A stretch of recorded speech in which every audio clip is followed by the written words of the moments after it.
Hey guys, welcome to Vlogmas day 12 today. So my son is 9 months now, tomorrow actually, and I put on my Instagram like a couple of 9-month ideas of like things to talk about in terms of motherhood, and like either what I've learned in the first 9 months, or like 9 products that I regret buying, or 9 products that were like lifesavers. And most people wanted the deep one, which is obviously 9 things that I have learned since becoming a mum. So I'm gonna give you that. I've written down 9 things, and it was actually hard to think of 9 things because I feel like later on I'm gonna be like, oh my god, I should have said this, should have said that. But do you know what? For the purpose of the video, I just had to pick the 9 things that I have thought of now. So let's do that. I've actually written it on the back of a letter. But yes, let us begin. So the first thing that I've learned since becoming a mum is that you have to let go of plans and expectations not going to plan. For me, for example, with YouTube, some days you may say, you know what, I want to film in this gap, and you know, he has his nap at this time and I'm going to film, and then it's the day that your baby doesn't want to have a nap. And I think obviously you can't get frustrated with your baby. It's a baby, so I think you have to be more flexible in terms of planning things, and kind of be prepared mentally that although you've written this down and you know it feels so good to accomplish what you exactly wanted the day, but really and truly your biggest accomplishment is making it through the day. Like what you have planned in between, not every single day can be to a T exactly what you want to happen, because at the end of the day it's not down to you. Like he could do anything, and that means your day has literally just taken a turn. And I think for me personally, letting go of the fact that I'm not fully in control, because obviously you're the mom, like you are in control, but in terms of spontaneous things that happen, you're not in control. That nap that you thought you were going to have at 10 AM maybe at 12, which means that actually you're delayed in doing something. So yeah, I had to really just let that go and be like, you know what, take every day as it comes. Try not to stick to time so much, maybe more just stick to like one thing a day. It's just as long as I film this video in the day at some point, it's an accomplishment, rather than saying that, oh my god, I have to do it in the morning, now I haven't done it in the morning, my day's ruined. Defo let that go. So that's definitely the first thing I learned. The next thing, oh my gosh, the next thing is that you need to make an effort to be cute. The days of I woke up like this after a full night's sleep, 10 hours, wake up afternoon, all of that, it is gone. So you now need to make an effort to be cute. I thought that I would just stay cute, but no. no, because there is nothing cute about being sleep deprived. There is nothing cute about, you know, after giving birth, the recovery. There's nothing cute about the excess weight gain that all of a sudden happened. Like there's just nothing cute about the lifestyle anymore. It's very tiring, it's very demanding, and you can honestly forget to stay cute. And my new thing is that, you know what, let me go get my nails done to, you know, to show people that I've still got it. Let me go get my lash done, let me go do my hair, because yeah, you ain't cute no more, and you have to make the effort now. It's not as easy as it once was, which is rather sad, but it's the reality. I had to learn it, so you have to learn it too. You will look bummy. You will look bummy. It's a given. You're staying up late, you're getting up in the middle of the night, you're not having your full night's sleep, you're tired, you're in demand at all times, you're trying to juggle all things at once. This is not the formula to look cute. So you need to put in an effort, especially if you've got your partner. He is obviously, you know, wants to see that woman that he had once before, and you have to remind him that you've still got it. So do what you can to make sure you still look cute, and you have to make an effort. Don't just think that, you know, you can just do the same things that you're always doing. You have to go that extra mile, because yeah, when you're tired, you look tired. You will suddenly get bags under your eyes, bags that you never knew you had. All of a sudden your concealer's not sitting the way it used to sit. Yeah, no, just change it. You gotta change it up and make sure you still look cute. Number 3, oh my gosh, this one probably hit me the most, and that is bouncing back is extremely hard. And do not underestimate genes. Not gonna lie, if it is not in your gene niche, your genealogy, if it's not in your lineage to bounce back, you ain't bouncing back. I'm telling you, for free. Don't look at people that have had 2 children and their belly's still flat. That's not you. Everyone's experience is different. Somebody whose belly is flat, flat, flat, you have to ask yourself, but was your stomach like that before you even had children? No, it's not. So why are you even looking at that person? Do not compare. Everyone's bounce back journey is different. There's no such thing as bouncing back. You actually have to accept the new body that you have. And yeah, honestly, for me, I used to obviously I used to play netball like about 3 to 4 times a week, and that was light work. I don't think of it as like, oh my gosh, I'm fit. I just looked at it as that's just what I do. Do you think I could go run on the netball court now? Impossible. Impossible. There is no way. There is no way. Like, you really learn that what you once was and what your body could do. Once you've had your child, all of that stuff, you're actually a whole complete different person. So if you're looking at the people that have just bounced back and they're just literally stick thin, honestly, don't do it.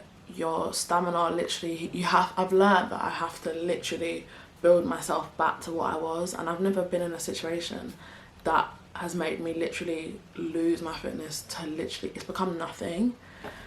So yeah, I had to really learn that, yeah, you actually have to put effort in if you're trying to bounce back. And yeah, let's not even call it that. There's no bounce back. You're just looking forward into becoming the best version of you in your new state. So yeah. Number 4 is I learned that my time is not mine. This kind of links to the first one, and also that I'm not the priority anymore. So all these different things, honestly, just like waking up whenever you want, get that out of your head. That is not happening for a while. Yeah, everything, just even when you can have your shower, all these things, like your time is not your own. You can't just dictate your day as and when. You can't just decide, oh, do you know what, I'm gonna stay in bed today. It does not work like that. Your time is not yours. You do not own it anymore. Everything is strategy, strategy, strategy. I've said that in a couple of vlogmases ago, that honestly, like right now he's having a nap, as you can see. So yeah, I've decided to film in this time, and that is just a strategy. Like, there was no point trying to film earlier because he's just screaming or playing, and you obviously want to give as much time to your child as possible, so play with them, read with them, all of this stuff. But obviously when you're sleeping, or when they're sleeping rather, I mean, what else are you gonna do? So strategize, put into place the things that you want to do in your downtimes when they are sleeping. Oh gosh, 5. This one's sad. You will develop, or me anyway, something I've learned is that you will develop feelings and emotions that you never had before. Do you think I was someone that used to get anxious or like nervous or all these things? I'm telling you, childbirth just unlocks emotions that you never knew you had, or that you just never had. Oh, I thought you woke up. So yeah, I've just got a couple of examples. When your child's first born, you've got to go to like the midwifery, whatever, clinic, centre, whatever, or hospital it might be, just for like initial check-ins, and they've got to get weighed and they've got to have some injections, all of that stuff in like the first couple of days of their life. And at the beginning, obviously, there's like a certain weight they want them to hit. Like, they've got to either double it, or honestly I can't actually remember, but they've got to hit a certain weight within the first couple of days. Like, they've got to they've got to regain their birth weight, because it's quite common for babies to like reduce weight and then pick it back up. So I had an appointment and he hadn't hit his birth weight, and they're like, okay, you're gonna have to come back and da-da-da. I was anxious at every appointment after that to be like, oh my gosh, is it me that's doing something wrong, or all of these things. So yeah, it's not nice to like be super confident. Like, I am still confident, and I've always been pretty confident, but it's sad and hard to like become a new person, like all of a sudden going through emotions that was never me. Anxious for what? I got this. Like, that used to be my mentality. But no, once you're a mum, all of a sudden things that you would never worry about, you're worrying about.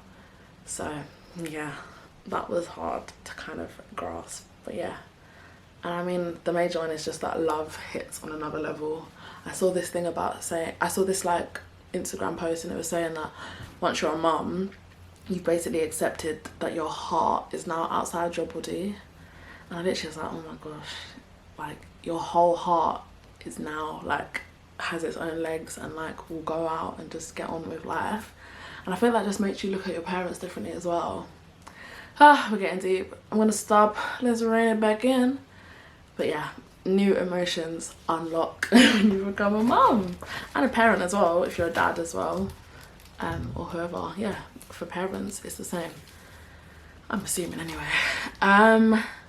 Number 6, oh, you will appreciate the little things in life so much more. I remember the first walk I took to Tesco's by myself. I even took a beverage for the road. I was so, it's just the little things, honestly. Just silence, like just to sit in silence. I really appreciate that now, honestly. Or just when, oh, just the little things, honestly, you just appreciate it differently. The opportunity to have a break, oh, it's just the best feeling. Like, obviously you're so happy that you're a mom and like your child is lovely and all this stuff, but just that little bit of freedom, or just the opportunity to do something that you haven't done, get your hair, just wash your hair. All these little things, honestly, they mean the world. Now they mean the world. They didn't mean the world before. I was just washing my hair. Now washing my hair, it feels like I've gone to Champneys. It's a whole spa experience. Or just a bath, just sitting in the bath when he's gone to bed. Oh, the best. Number 7 is you may not enjoy or cope with everything, and that's okay. Oh, when I wrote that, I was referring to, well, obviously this is all my experience. I mean, I can only talk about me, but for me, I did not enjoy breastfeeding. I can't lie. I know they say that, you know, they're not meant to say breast is best anymore because fed is best, but they do say that, you know, your breast milk is the most like natural, it comes from you, that's the best thing that your child can have. And I was like, yeah, okay, cool, but I can't do it, I can't lie. It was so demanding. I think, to be fair, when I had my son, I was also doing my masters, and I was literally at, so my, obviously I finished in like September, end of August-ish, and I had him in March. So that first couple of months, like the hardest part was when I had like all my final deadlines, and I actually think it was too much, to be fair. So maybe next time when I'm not studying, obviously if God blesses us with another child, obviously maybe I'll find it easier, but I think I just had way too much on at the time, and breastfeeding is no joke. It is 24/7 round the clock. By the time you finished and had a drink, your child wants more. By the time you've gone to the toilet and come back, your child wants it again. Like, you just do not have time. Like, I just felt so just constantly needed. It was, obviously it sounds like I'm like, it sounds bad, but it is honestly the reality. Like, not having a second to yourself, like, obviously your whole body was, you know, taken up by your child for all that time, and then it's just like there's more, there's more, there's more. I feel like I'm not explaining it very well, but yeah, it was hard. So yeah, that's why I wrote that one, that there's maybe not be things that you don't like or that you're not coping very well with, and that's okay. You know what, I was doing like maybe 80% breastfeeding, 20% bottle feeding at first, and then I just gradually reduced it. And to be fair, after about 4 or 5 months, he wasn't fancying breast milk anymore, and I was like, yes. To be honest, I wasn't even hiding that. I was just like, thank God. Like, it was hard, really hard. But I think you shouldn't feel pressured to stick to the things that you're finding difficult, especially if it's your first child. It's a whole new experience, so I wouldn't put pressure on yourself. Honestly, there's already so many, like, it's already so hard in itself to be constantly doing something that is actually becoming detrimental to you. You're not going to be good for your child if you're now affected. So honestly, it's okay if there's certain things that you can't do. It's actually okay. Number 8. Some days are not great. And again, it happens. Like, that's just in life anyway. There's some days I'm just like, oh my god, like, we gotta go through another day again. Like, it's a lot. Another, like, there's, like, for example, say you just had a late night and you know, damn, I shouldn't have had that late night, because once 7 o'clock hits, it is full on go, go, go, go, go. And yeah, there's up and down days and you just gotta ride with it. It is a lot. But yeah, that's something that I've definitely learned. You're not gonna just be skipping with fairies every day, taking pictures of your child, taking selfies together. Like, it's lovely. There's lovely new things that they do. Every day is like, what are they gonna do new today? At the same time, there's, like, if we're being very honest, there's some days where you're just like, I'm not gonna lie, I want a break. Like, I really want a break. And again, that is normal. So yeah, don't worry too much. Some days are good, some days are bad. And number 9, I think this one's very obvious, but it's just like your life will never be the same. And that's an amazing thing. And that's also like a scary and sad thing as well. Like, that part, like the Thea before Isaiah, she's gone. Like, it's actually a bit sad. Oh, I actually feel a bit sad. Yeah, she's gone completely. But then at the same time, this is like the best thing that's ever happened. And yeah, you just have to go with it. Your life will never be the same. You will never not have someone that you're 100% always thinking about in your head. Like, you are fully, every decision that you make is now gonna affect somebody else. Like, your life will never be the same. And then I mean, that's the scary part of it. But then at the same time, you've now got, as I said, your heart now exists outside of your body, and like, you can watch a human grow. Like, it's fascinating and it's amazing and it's a privilege and it's a blessing and it's actually a miracle. Like, having a child is a miracle, but it's just a completely different life, and you will never ever fully understand it until it's actually happened, because yeah, your life will never be the same. That's what I can say. That's what I've learned. Oh gosh, I knew this one was gonna be deep. God, I need to lie down myself. Boy, that one was, it was deep. But yeah, I hope I've explained myself. That is the 9 things that I have learned in the first 9 months of being a mom. It has been crazy. Yeah, I think also, sorry, I'm just gonna chuck another one in there. I think once you do it, you realise how much you're capable of. Do you know what? I could go on forever. I said 9 things, let me stop. But yeah, once you do it, you realise that you're a G and you can do anything once you've done motherhood. So yeah, I'm gonna leave it there because I will end up going on and on and on, and I just wanted to keep it to 9 because obviously 9 months, blah, blah, blah. So yeah, thank you for watching. I hope you're enjoying Vlogmas, and I will see you again tomorrow.